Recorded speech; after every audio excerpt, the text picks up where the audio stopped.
Thank you.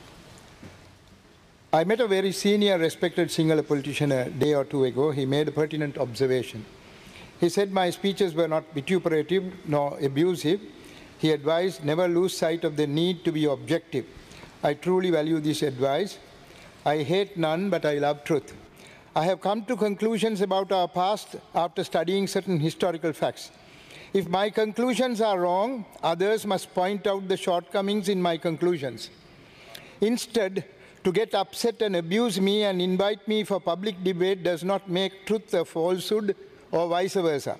If need be, Honorable Speaker, let a commission be appointed consisting of top Sinhala, Tamil, Muslim and international historians well versed in South Asian history to report on our heritage and history.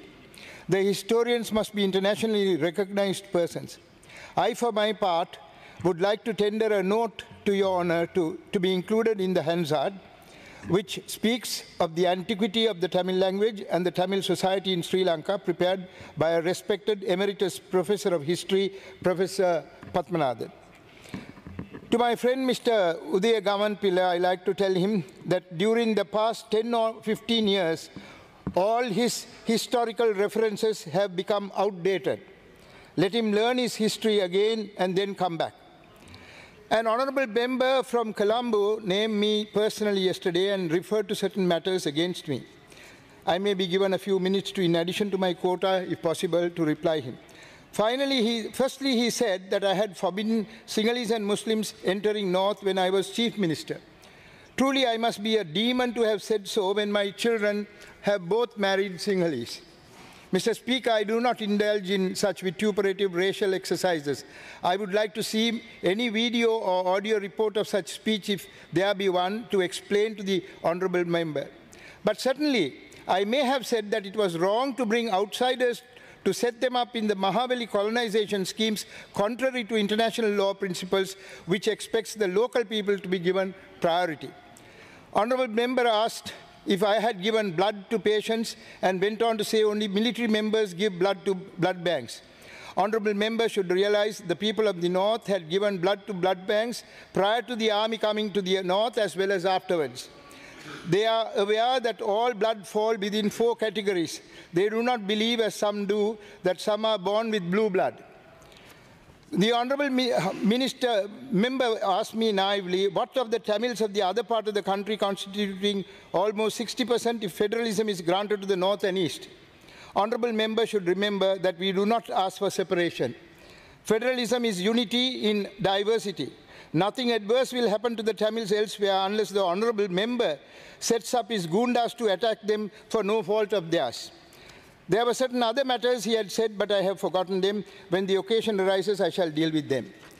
I think most humbly, Mr. Honourable Speaker, and others among this august assembly of men and women who stood by democracy and fair play without being drawn into the crude racial vituperative net that a few parliamentarians were trying to lay. I must thank the Secretary General for being very professional and forthright in dealing with this same member's outbursts at our training session. Let me now come to the matter in hand. As a representative Honourable member, you have 2 minutes left. As a representative of the Tamils, I find nothing significant to comment on this midterm vote on account. No government has so far rendered any significant help to pull out our war-affected people from their penury-stricken indigent circumstances. They are also not interested in granting economic powers to the periphery to enable them to look after themselves. You would remember the Chief Minister's fund was refused to our province during the time of both governments. Hence, I deem it necessary to stress on this occasion the urgent need to solve the political question of the Tamils first, which is basic to the amelioration of the conditions of our affected people. We are fortunate that the Honourable Prime Minister, Mr. Mahinda Rajapaksa, has obtained 2/3 majority in this parliament. He has been showered a golden opportunity to usher in a peaceful and prosperous country by granting what I call Ekathism as opposed to Ekiyism. This country could be transformed into a veritable heaven on earth despite its 10 trillion international debt. A form of unionism, which in fact is federalism, is the panacea for our national question. Unity is diversity. It would be stupid, sir, to run away from problems by saying such problems do not exist, akin to the ostrich, which lowers its head in sand, hoping to find safe haven. Let us face the national question together.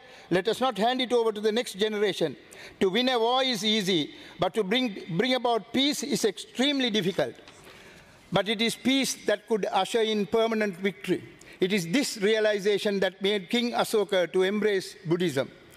The new utterance, I like to ask a question, Honorable Sir. Why did we fight for independence from the British? We were peaceful and prosperous. In fact, Lee Kuan Yew swore that he would make Singapore another Ceylon. Such was the peace and prosperity of our country under the British. But we still wanted independence. Why? It was our desire to resurrect our identity by language, heritage, and culture that made us want ourselves to be freed from the domination by the British. Many of you would be surprised. Honourable Member, your time is up. Please wind up. Just 1 minute. Many of you would be surprised to hear, especially in Colombo, that the Tamils of the north and east are now exactly in the same predicament that we were before independence. Our people live under Sinhala Buddhist dominance today. Though we in Ceylon did not have to take up arms to get freedom from the British, since Gandhiji in India obtained it for us in an oblique way, our youth had to take up to arms to ward off the Sinhala Buddhist governmental dominance over us. I am more than anyone else aware acutely of our political and social limitations in the north and east. I do not wish to... Please wind up. May I say, sir, that my note plus the other historical note that I... yes, please table it. And handed over to the Hansard. Thank you.